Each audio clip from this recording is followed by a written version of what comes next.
Nathan, it's great to have you on the podcast. Do you mind sharing a little bit more about your role and what you guys do? Absolutely. Thank you for having me here. I'm pretty stoked to be on this podcast. So, my name is Nathan Bosseler, and I am a co founder and currently the president of CASTUS Corporation here in Seattle, Washington. And in a nutshell, if you ever watch TV or watch streaming media, which most people do these days, the CASTUS platform has been designed for the customers back behind the scenes. So, they use our platform to upload, schedule, and play all of their content either on a schedule so that it plays out to cable television and subscribers at home can turn on the TV and surf through the channels. And then today's landscape, as it's really stretched across all these streaming environments and streaming platforms, our customers are also enabled through our cloud services to restream to Roku, Fire TV, Apple TV, Android, iOS, their websites, Facebook Live, YouTube Live, and that list continues to grow. So in the industry, we refer to that as OTT, which stands for over the top. Traditional cable is OTA, over the air. And so the majority of customers these days inquire about how do I get my content onto these major stores so that I can increase viewership, engage more people, and grow the brand. Nice, nice. And what inspired you to start the company, Castus TV? Yeah, so great question. My background dates early into 2000 when I majored in video production. That was my passion. That's where I spent most of my time was back in the day, it was A/B editing from VCR to VCR. It blew my mind when I got my first nonlinear editor and I can actually just cut on a computer. So that was pretty awesome. And that's what I filled my time doing. That was my passion, editing and producing content. So it seemed pretty good to go to college and major in video production. Out of college, I started my video production company. Early days, just doing video productions for not-for-profits, commercials for car dealerships, anything, you name it. It was quickly I started getting contracted by local cities and government to produce content for them, like fireworks safety training video, fire training videos, police training videos, and then they had me film their local council meetings, which are really long run, really interesting council meetings. So I was the guy behind the cameras, filming all these council members and then cutting it together. So you can imagine taking 3 or 4 cameras, editing it together. I was pulling all-nighters to get it up onto their cable channels the next day. So it was at that point they hired me to start scheduling the content. So they would take the videos I made and they wanted me to schedule it on their local channel. So I was faced with all this antiquated equipment. I had to programmatically schedule VCRs and DVDs to play at a certain time and then program them to auto rewind. And my partner and I sat down and thought, this is a painful process. I'd rather get this done a lot quicker. What can we do? And as you know, for every entrepreneur, you find a problem, you solve that problem, you have a good likely chance of becoming successful if you stick with it. So we started building what is now known as CASTUS, an easier, more robust, more feature-rich platform that enabled customers to upload, schedule, and play their content, and then just continued developing it over the years. As we increased our income, I used that money back into marketing, trade shows, conferences, getting the name out there, hiring more people, and beginning the scaling of what is now known as CASTUS. Nice, nice. And so when did you start the company? I started my first company in 2004, and we bootstrapped it from '04 to 2010, and then we officially launched the CASTUS brand in 2010. Nice, nice. And then, from 2010 to now, what's the growth been like in terms of your team and also, revenue-wise, broadly? Well, when you bootstrap a company, you got to take it slowly but surely. We wanted to avoid going out and getting venture capitalists and getting loans because we didn't want to have debt. We wanted to remain debt-free. And for us, what that meant is we'd have to just, work in the bedroom above the garage and crank out code until we could afford to start to hire people and join our team. So from the period of 2010 to about 2018, it started at 2 people and then scaled up to about 4 or 5 people. And then once we had the first good number of trusted customers and users using the platform over the years, they'd give us feedback. They'd want to see some new features, X, Y, and Z. We'd respond and give them some new functionalities and some new features. And it was at about 2018 that we finally started being able to have the more revenue to look at hiring engineers. In the software tech world, it's difficult to bootstrap just because the costs are very high. Employing people is very expensive. And when people around, especially in the Seattle area, they're most likely coming from big tech where they expect in the interview that you have a performance bonus, you have an onboarding bonus, you have a structure, you got a health care plan, you got a 401k, all those good things. So It took a little bit more time to get set up to be able to be self-propelled moving forward. But the cool thing is out of the gate, we were cash flow positive. So that was interesting and unique. So we just continued to leverage the in the black funds to just reinvest back into the growth of the company. So we started to really grow in 2018, 19, and 2020 was going to be a huge year for us. But as we all know the story, what happened there, that was kind of a dead year. So what did we do? We went back to the drawing board. We used this downtime to rebuild a brand new cloud computing platform for streaming and OTT. And we used that time wisely so that when we came out of that pandemic, we had a whole new service line offering. And we just hit the ground again, going to our resellers and distributors with brand new offerings for customers, and just kept the momentum going. Yeah. Typically, year-to-year growth, we experience anywhere from a 10 to 15% to 25 to 35% growth, over the prior year. That's really good. That's really good. Now, obviously, you've been running it for quite a while now. What have been some of the key lessons that you've learned, along the way in building the company? Yeah, it's great you asked that. It's a very important question. I thought a little bit about it actually before we hopped on this webinar. So one of the main things that I would stress to any entrepreneurs, think about where you want to be. Don't be too ambitious because it takes time, but definitely shoot for the stars because you don't want to limit yourself. You don't want to set a cap. And over the years and growing and learning, lots and lots of learning, a lot of the core fundamentals that I would say is really good to consider early on would be human resources in a nutshell. Not just hiring and letting go of people, but really you have to design a company culture and a company philosophy in which attracts people. And once you've attracted them, that's step one. Now you've got to capture their attention and onboard them. And then from there, you got to continue to inspire them and allow them to grow into a role. So understanding, one, what are the roles that you're looking for, either today or in the future, whether that's project managers, account managers, sales reps, software engineers. And then from there, you got to break it down. Software engineers, you have your principal senior engineers, you have your engineers, and you have your junior engineers. So you want to really define what all those positions look like. And it sounds like a really overwhelming task, but there's a lot of tools these days that we have just right at our fingertips. Like ChatGPT is incredibly helpful for throwing it some information that might be unique to these positions and having it at least get you a good start on what a job description might look like, and then tweak it from there. And then you'll have all of your defined roles, at least that you can envision today. Be prepared for shifting and being flexible, because that's one of the key traits of an entrepreneur, is being able to get pulled in all directions. But it's a good start to understand where you're going to go. What are your goals and how are you going to get there? So outlining all those roles and responsibilities. But another thing you want to be able to do is be able to understand what is your goal for the next year. And again, being ambitious is good, but don't be too ambitious. What is your growth trajectory going to look like? We want to grow, say, 20% in the next year. So you're going to need to define how you're going to grow 20%, whether that's improving services, releasing to new markets, building new product lines, and then you have a good understanding of how you're going to achieve that goal. Yeah, really good insights there, Nathan. And obviously in your industry being competitive, what are some of the, in terms of staying ahead of the curve, continuing to innovate, continuing to, I guess, obviously to stay ahead of your competition, what are some of the things that you've been doing or have had to do in the past to be able to achieve that? I know obviously the switch to a cloud-based platform was one of them, but is there any other key things there? We attend a lot of conferences, not only just as a vendor where we'll be on the show floor as a vendor showing off our services, but also go to conferences and just kind of explore what are the new trends. Keeping my ear to the ground as far as listening to customer feedback. I always have liked to say, your customers are giving you gold.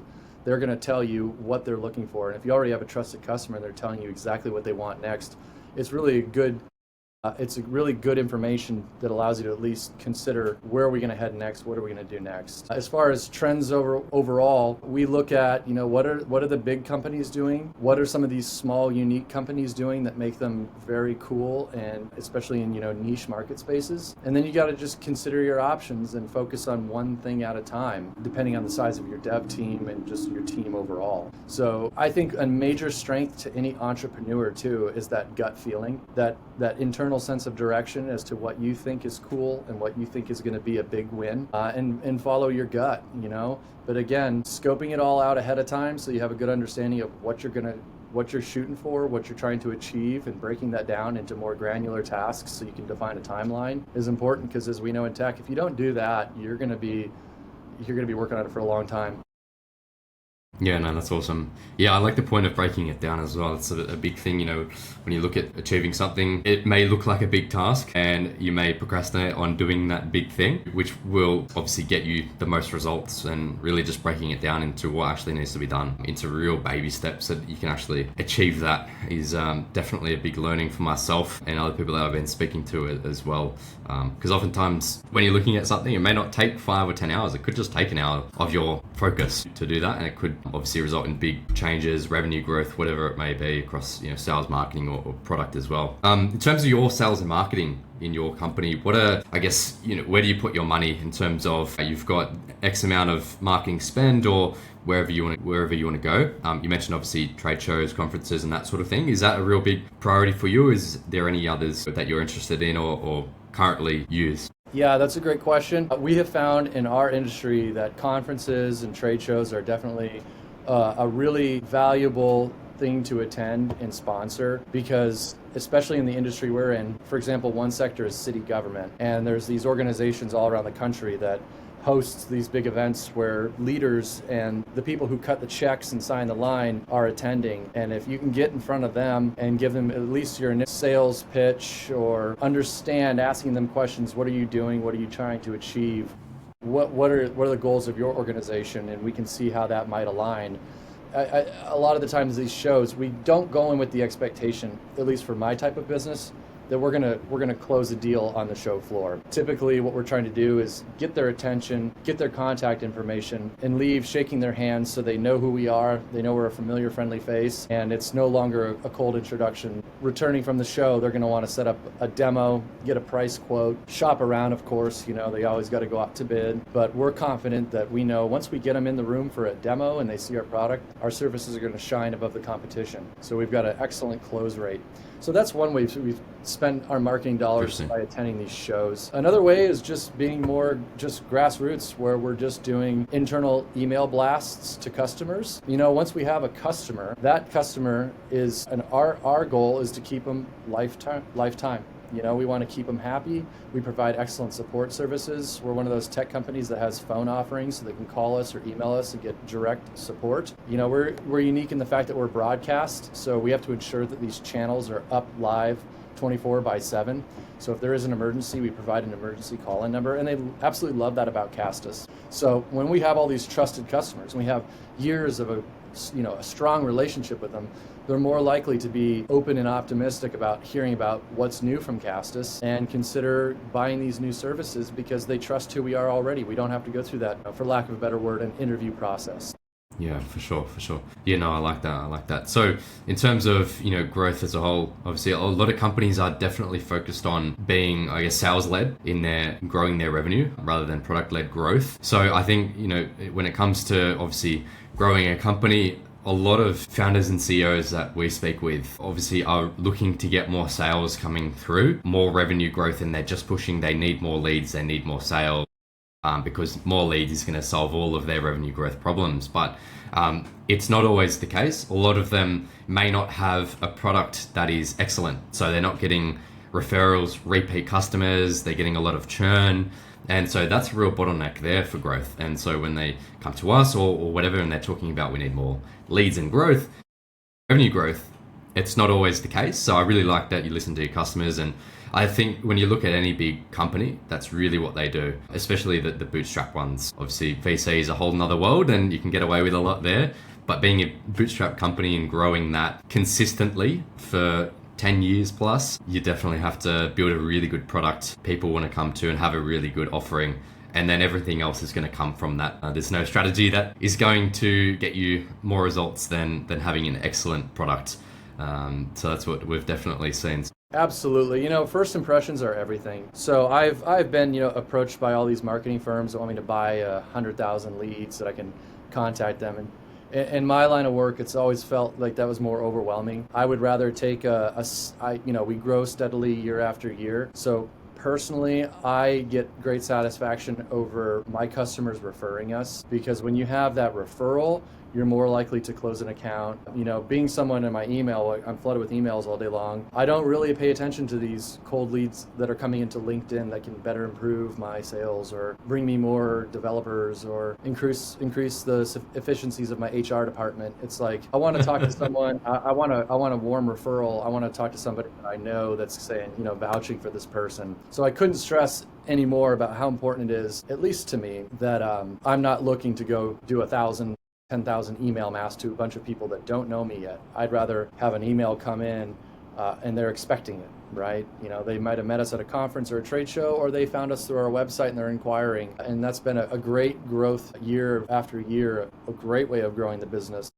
Yeah. One thing I stress to all entrepreneurs, growth. When I started, I was like, man, I want to get 1,000 customers this year. Well, when you start onboarding tens and then hundreds of customers, you realize the amount of paperwork and onboarding and training and scaling, and you really don't want to put yourself in a position to fail because you're growing too quick. It feels good to grow fast, but it's also a scary and can be an overwhelming feeling because you'll be in the office forever. And you got to be able to have that time that you relax and think about what's next and process what's going on, and you can grow at a good rate because you don't want to upset any existing customers where they don't feel like they're getting that attention that they got from day one. We used to be able to call these guys and we had their attention. Now they're so big, we can't get in touch with anybody. For sure. Yeah, no, I like that for sure. And in terms of sales and marketing wise, is there anything else that you're looking at for 2025? I know AI is a pretty hot topic at the moment, and we're using that more and more now within our operations, and a lot of people that we're speaking to have really started to use it, not just within their own internal uses, sales and marketing or whatever, but then also integrating that into their product. Do you have any plans to use AI, or have you got it integrated already by any Yeah, definitely it's on the roadmap. We'd be crazy not to be considering it. AI is a very powerful tool, and that's where the industry's heading, to take away some of these tasks that used to require hours of work and a lot of people. So, using AI to streamline marketing efforts is definitely a discussion internally here at CASTUS of how we go about doing that. We've also discussed, having some chat mechanisms through our website to at least troubleshoot support inquiries to direct them to the right department. It also gives that ability for someone who might be frustrated to be able to vent on a bot versus a human. And then by the time they're talking with a human, they've been put to the appropriate team and they're much more satisfied going into a conversation. So that's been some conversations here as well. And then as far as the marketing strategy goes, we continue to evaluate each show as we attend and putting in a handful of new shows each year because we don't want to overcommit. We do about 35 shows a year. And when you got trade show reps flying across the country, staying in hotels, getting rental cars and eating out, it's a budget you have to keep a thumb on because you don't want to get the spending to get too far out of line. Finding that perfect balance. And it can be a challenge, but finding a perfect balance can yield well to sales and growth as well. Yeah. Do you use it? Is there any thought process or any calculations that you run through? I know a lot of people are quite hesitant around spending money to make money, especially when we're talking about in the thousands or even tens of thousands, as would be for your case. How do you run through that and calculate, all right, what's the projected return on investment over a 6, 12 or 18 month period versus the cost of getting that? Is there any thought process or calculations there?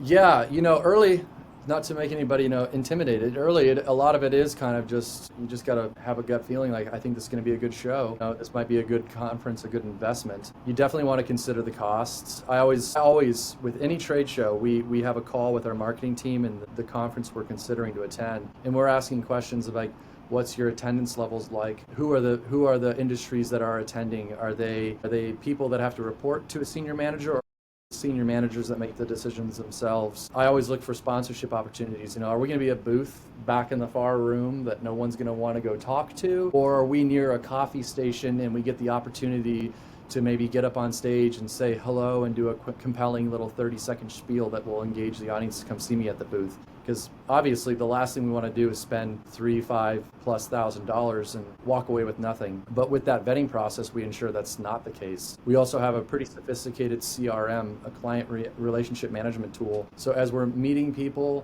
and collecting the information of who they are and what they're from, we're also kind of in a way vetting them as well. Like, when are you looking at making this spend? When are you looking at purchasing this equipment? Is this price tag a sticker shock to you? And so we're going through these processes to know, like, yes, this is the right group of customers we're going to get in front of, so that we can leave with at least a handful of good leads. We're lucky in the fact that our structure and our pricing model, since we built it all from scratch, you go to a show and we're like, if we get 1 or 2 leads at a show attendance that has like 200 folks, that's great. If we get 5, that's even better. Can't leave with none. We gotta leave with like at least a good lead of somebody that's going to be a good prospective customer, and we've got a good track record of doing that. So we've always walked away with a good return on investment. Yeah, no, excellent. And post-conference, post-expo, trade show, what's the kind of follow-up process in your sales department, and how do you manage that? Because I know a lot of people that go to these trade shows, conferences or expos, whatever you want to call them, they collect the leads, might be an email address, they may get the phone number, and then afterwards they may just put them in their email marketing system and just blast out generic emails. And I know that's not always the best case. It requires a lot of nurture and building those relationships after the show. Is there any process that you had for making the most and closing as many of those qualified leads as possible? Yeah, that's a great question. So when we attend these conferences, usually we'll always opt in to get a lead scanning pass, or lead scanning equipment, lead retrieval. Because when you attend a conference, they all got QR codes on their name badges. And all that already has their email, name, organization, role, all that good stuff. So it makes it a lot easier to just scan their badge, and then we walk away with an Excel spreadsheet of everybody we've encountered and had a conversation with. And throughout, a 2 or 3 day show, when you're meeting 100+ people, we do our best to make notes. This person's just kind of shopping around. This person's got a system that they hate and they're looking to get something immediately. It's like, that's a good one. And we make those notes real time. So when we get back after a conference and we have the joy of catching up on all the emails and what we missed for that last week, we have got a good, at least, foundation on what we're going to do moving forward. So from that point, I divvy up the leads to the sales representatives that work for CASTUS based on the territories in the country. And then it's their job to reach out to these prospective customers and schedule a demo, which is, just a Zoom call or something where we just talk to them. And we have a little bit more lengthy conversation than a 5 to 10 minute chat on the show floor. We spend at least an hour getting to know them and letting them know we're interested in what you're doing, we're interested in your mission, and we want to see if what CASTUS provides can align with your vision and help you guys grow as an organization and what you're trying to achieve. And that's been a great approach. In addition, we have our sales directors that work full-time for CASTUS. We've created excellent partnerships with resellers across the nation. So they already have trusted customers. And so when they bring their trusted customers into a demo with us, again, it's more of a warm introduction. They know that the sales rep has already done business with them. And so they know that they're bringing them someone that's trusted and is going to do a good job. Developing those partnerships does take a lot of time. When you go to a new reseller, a new distribution company, they might already sell a product line similar to what you're trying to introduce. So they're going to want to know, why would I sell your company over someone I've been selling for 10+ years and potentially aggravate them to no longer want to resell with us? So you got to have a compelling pitch. Why am I better? How do I differentiate? And why are we unique? And this is how I can make you more money and make a sales process go from what would be 6 months with the competitors to 2 to 3 months with us, because we make it easier to close a sale. Yeah, nice. No, that's a really interesting point, because I know when you look at resellers and partnerships, a lot of companies think, it's going to be easy to get them because everyone's going to want to resell our product and software. But sometimes it's not the case. It's actually quite difficult to get those resellers because they've got existing relationships. They're happy. They've been reselling the same thing for 4 or 5 years. Their reps are trained on it. How do you manage that? Because I know it's a slightly different sales process and pitch to those companies than your direct customers. So I guess, how do you manage those partnerships and really get your foot in the door and get them to resell your product? Yeah, and that's been a growth. It's been a journey. I started with a local reseller here in the Washington area, and I developed a really good rapport with the president of that company. So he was selling our system to some of the local companies here. At least enough sales under my belt where I could have a reseller say, like, CASTUS has been a great company. I used to sell XYZ product. These guys have done a better job. They made it easier for us to close a sale. So you should definitely at least arrange a meeting to hear from the CASTUS reps and see how they could help you get to more customers or sell a better product. So it was definitely just going back to developing one relationship, starting there, and then scaling it from there. We were fortunate enough to that first reseller got absorbed by a nationwide reseller. So we had a really good opportunity to get our foot in the door with one of the larger resellers in the US. And we attended the sales presentation among like 40 sales reps in their organization, and they were all really intrigued. I identified, here's problems in the industry, here's the solutions and how we solve these problems. And of course, all resellers want to know, how are we going to make money pushing your product? So when you're structuring pricing, you really have to consider, what are your COGS, your cost of goods sold? What are your commissions you're going to give out to your sales reps on your staff? What is the discount you're going to give to your resellers so that they can make money, because they're not going to do it for free? And you got to make sure that you're still making money at the end of the game, and stick to your guns on what those prices are. There's so many resellers out there that are looking for 300-pound gorilla. They want to sell the $1 million product and do 4 or 5 of those a year, and then they're happy. So if you're not having this super expensive product that I'm going to make a huge margin on, I'm just not interested in your product. And so there are some out there like that, and you just got to understand that's their business model and move on to the next one. Yeah, no, cool. And then in terms of those direct sales, I just want to touch on, I guess, the sales process in terms of what you've seen working, but then also educating your customers and prospects on CASTUS and why it is better than your competition. So are you able to walk me through a little bit about your sales process, maybe how it's evolved over the years, what you find is working the best going into 2025? Yeah, kind of our sales pitches change every single year as the market changes, as the landscape changes. Really, one of the things that the resellers love about CASTUS is our pitch to them is, all you need to do is bring the customer into the room. We will do all the heavy lifting. We'll demonstrate the product. We want you to know, obviously, a little bit about the product working, how it operates, enough to get their attention, to get in the room. But we'll do all that heavy lifting. We'll demonstrate it. We'll show off all the bells and whistles, wow them for sure. We'll create the estimate for you, so that all you have to do is just take our estimate, put it into your system, and fire it off to the customer. We made a registration process that's simple. So many of our competitors put the resellers and customers through this lengthy registration process where they have to fill out all this information, and people don't want to do that. We just say, just tell us the customer name and get the customer in the room, and we'll deal with all that throughout the demo. We'll collect their information through a friendly way of doing it, and it's proven to work a whole lot better. Yeah, nice. Super interesting. Easy. Yeah, just make it easy for them. Make it easy to make a sale. For sure. Too many companies I see make it so much friction. I mean, fill in this contact us form and we'll get back to you within a few days. It's like, well, if I want to buy it now and I'm super interested, I just want to buy it, and don't have to go through that lengthy process. So I think, when you look at, for example, when you walk into an Apple store, they've mastered the reducing friction in their sales process. I mean, you walk in, you may have an interest in buying a new Apple Watch, and 10 minutes later, you're walking out wondering what happened. So I think it's mimicking some form of that in what they've done there, and making it super frictionless in the sales process to actually buy your thing. Because I think a lot of sales actually don't happen, and you lose sales through a couple of things. Well, mainly them not understanding what you do clearly and how it's going to benefit them, but then also having too much friction in the process and making it just too difficult to actually move across to their new solution. Yeah, definitely interesting insights there. So in terms of leading a team as well, Nathan, I know you've got a reasonable sized team. What have been, I guess, leading a team, being an entrepreneur, you've got this vision, and it's sometimes hard to, I guess, verbalize that and tell the team about it as you're growing and hiring and managing that, because obviously not everyone has the same vision or has their incentives aligned with you. How have you managed that over the years to make sure that everyone is on the same page and is aligned with your vision with CASTUS? Yeah, I would say some of the biggest things that you have to make sure you do is when you're working in a workplace, especially like at CASTUS, where 90% of our staff is at the facility and office. As an entrepreneur, as a leader, you always have to convey that good attitude, that excitement to come to the workplace every day. You got to let the little things roll off, and if you're in a really bad mood, you got to take that out to the car, and you can't let anybody see that.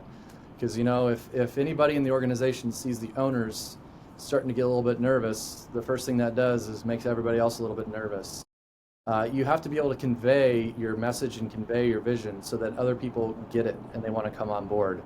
And really the best way to convey the vision is have enthusiasm, have a track record, and then have a good number of years of experience. You have to be really collected and tuned in, because your team coming on board is going to expect solid leadership. They're going to expect excellent communication, and they're going to expect that you've at least built the core fundamentals of a company that's ready to scale. If you're at that hockey stick curve, you got to be prepared for that growth. And if you're already growing at rapid rates, well, I hope you already prepared for that, because it's going to be tough if you haven't. And it goes down to my original point of just having defined roles so that people know what they're getting into. You know, you have to be able to explain, and you have to be able to show and illustrate, what does your role today look like? How are you going to grow in this role? How are you going to make more money? How are you going to get promoted? And what are the things that you're going to have to do as an employee? What are you going to have to achieve to meet those levels of growth? So there's no question. They know if they do X, Y, Z, they're going to get recognition, they're going to get an increase in their salary, and they might get a performance bonus. And if all that stuff is filled out and spelled out for them, it makes them more likely to understand, okay, I understand what CASTUS is, I understand who we serve, I understand where they want to be, how they're going to grow, I understand what I need to do, and I understand how I can grow with this organization. Yeah, that's really good. Takes a lot of it does. Yeah. Yes, yeah. And then obviously when you're hiring a team, because obviously as an entrepreneur and founder, CEO, anyone that's leading the company, you have to delegate quite ruthlessly, and you have to enable other people to take ownership of certain aspects of the business. And I know as an early entrepreneur, it can be quite difficult to do that, because you want to do everything yourself and you think that you're the best at everything. But when you want to grow, you have to give ownership to other people. You have to take things off your plate so that you can focus on those higher leverage activities that really drive growth for the company. How have you, I guess, dealt with that? Has that ever been an issue for you, or have you found delegating tasks and responsibilities to staff quite easy, or has that been a continual work in process? I would say, to answer your question in two answers, yes, it has been a problem in the past, because you explained the traits of an entrepreneur. I'm really good at what I do. I feel comfortable with what I'm doing, and handing it over to someone else could be scary, because they might not do it the same way I did. And so it's the second part of your answer, it's an ongoing process. It's one of those things, as I have a specific amount of tasks, I look at those and reflect on them. What are some of these things that I'm currently doing that I should not be doing? And who have I hired that is definitely better than me at this task or at this role that I'm currently doing? And it goes just to my key point originally, is documenting it. What am I doing? What are the things that I do day to day throughout the year? Some of those things you should be able to hand off. Some of those things you might not be ready, or the company just might not be ready for you to hand them off at that point. And that's certainly okay. But you got to understand, and you got to be able to visually see, when I grow next year, what are the things that I'm gonna delegate to other people, so that I can make more time to do the things that an entrepreneur, the president, needs to be focusing on, that are around budgeting, finance, strategy, vision planning, all those sort of things. And if you're not carving out the time to do those things that do promote growth, you won't see as much growth. So it's a scary thing. It's an ongoing thing. It's one of those constant, for me, nightly, I'm thinking, what can I be handing off? Who could be doing this better? And then documenting it, because you can't just, believe it or not, you can't just rattle off a bunch of things to someone and expect them to remember everything. You got to be able to communicate it clearly, what I need you to do, and here's a document that follows, outlining everything we reviewed with a process. This is the process. These are all the steps in the process. These are the handoff points. These are the notification times from A to Z. A being the start, Z being the task is done, completed, and successful. It's something a human can understand and go, oh, I understand what you're asking me to do. I have a document outlining it, so as I'm learning, I can refer to it if I have a question, and making yourself constantly available. Well, that's really good. And one thing which can be a struggle for many leaders is obviously balancing the energy and obviously the term burnout. What are your thoughts on that? Do you think it's real? Do you think it's not real? It's real hard, because you do have to maintain high energy levels.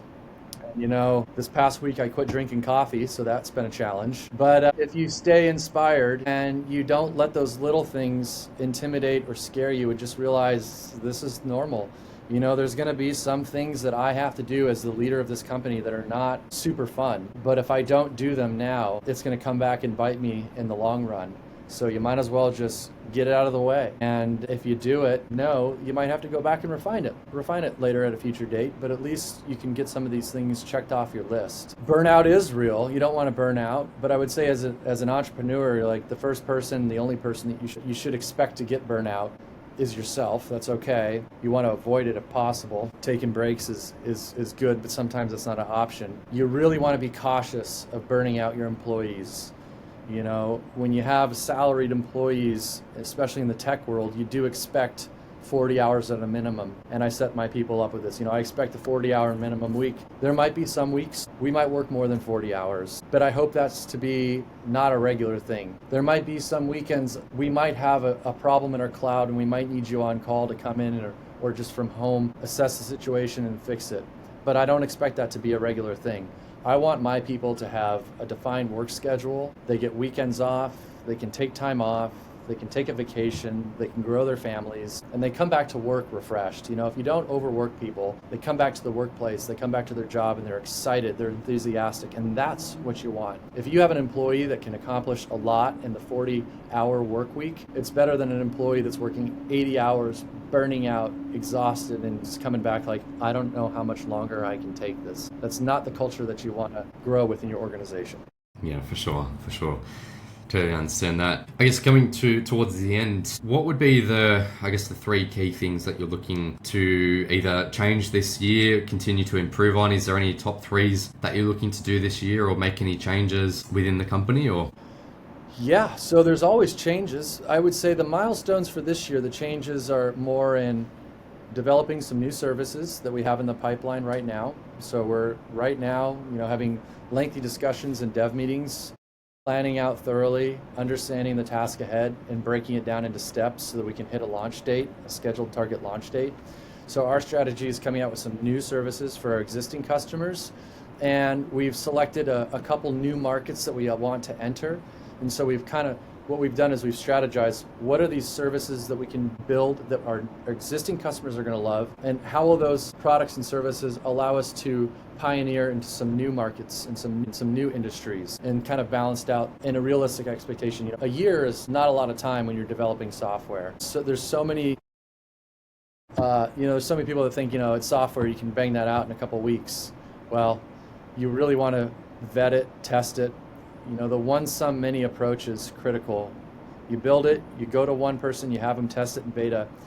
Once you get feedback, you take it out to some, you have them test it, and then you take it to many, and you have them test it, and then you release it to all. Because you don't want a product going out or a service going out that's not matured enough, that's not in alpha mode, ready for production, ready for market to use it, and then get immediate complaints or feedback. You want it to be ready and mature enough to hit the market. So going back, some new services we're working on, some new product lines we're working on. Last year was a huge growth period for CASTUS. We had to rebuild our internal systems to be able to continue at this scale for sales tax purposes. We're selling in all states, so that was a really fun journey. That was a real blast to do, is structure the company so we can continue to collect sales tax correctly and file our taxes with these states on a monthly, quarterly, or annual basis. And then from here, we're pretty set up from the work we just did over the last 5 months to continue this growth trajectory and focus on features, services, improving the product line, and making sure, foremost, it's stable and reliable.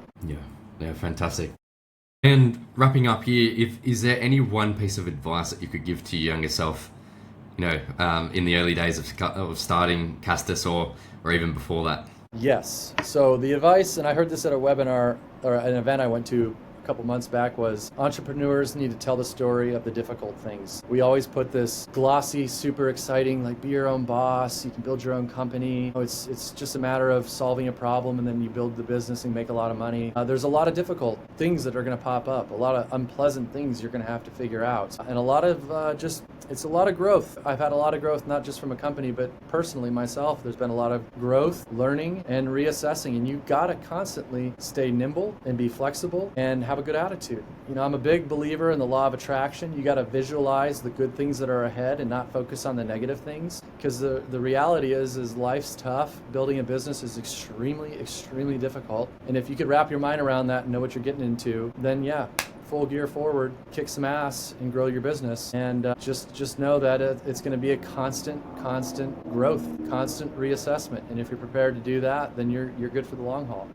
Yeah, no, that's great advice. Great advice. Thank you, Nathan. And if anyone's watching this and wants to get in touch with you, where can they find you? Visit our website, castus.tv. You can learn all about our services and what we offer. there's a contact us form for there.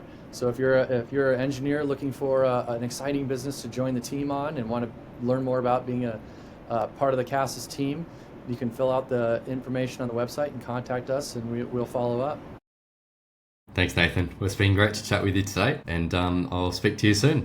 Awesome. Thanks, Alex. And Thanks, Nathan. Look forward to talking with you later.